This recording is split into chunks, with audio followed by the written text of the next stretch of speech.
রাজনীতিতে বড় চমক, বিএনপি বাম জোটের রুদ্ধদ্বার বৈঠক। রাজনীতির মাঠে বড় কোনো পরিবর্তনের সংকেত?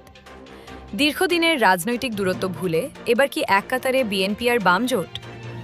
আজ গুলশানে বিএনপির কার্যালয়ে কি এমন আলোচনা হলো যে সন্তুষ্টি নিয়ে ফিরলেন বাম নেতারা? জানতে ভিডিওটি শেষ পর্যন্ত দেখুন। আজ সোমবার ৫ জানুয়ারি বেলা ১১টার দিকে গুলশানে বিএনপি চেয়ারপারসনের কার্যালয়ে ঘটে গেল এক আলোচিত ঘটনা। দীর্ঘদিনের রাজনৈতিক সমীকরণ বদলে দিয়ে বিএনপির ভারপ্রাপ্ত চেয়ারম্যান তারেক রহমানের সাথে সাক্ষাৎ করলেন বাম গণতান্ত্রিক জোটের শীর্ষ নেতারা।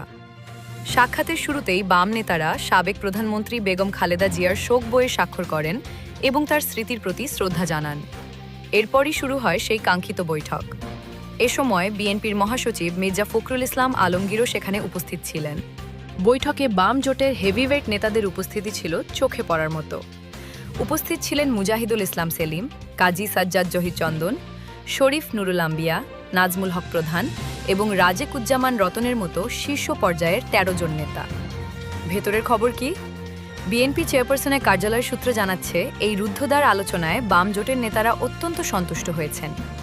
ভারপ্রাপ্ত চেয়ারম্যান তারেক রহমান অত্যন্ত গুরুত্ব দিয়ে তাদের কথা শুনেছেন এবং দেশের বর্তমান পরিস্থিতি নিয়ে আলোচনা করেছেন। কিন্তু প্রশ্ন হলো, এই সন্তুষ্টির পেছনে কি নতুন কোনো বৃহত্তর ঐক্যের ডাক আছে? দেশের চলমান পরিস্থিতিতে বাম জোট ও বিএনপির এই ঘনিষ্ঠতা কি নতুন কোনো মোড় নিতে যাচ্ছে? আপনার কি মনে হয়, বিএনপি আর বাম দলগুলো কি একসাথে মাঠে নামবে? আপনার মতামত কমেন্টে জানান এবং ভিডিওটি শেয়ার করে অন্যদের জানার সুযোগ করে দিন।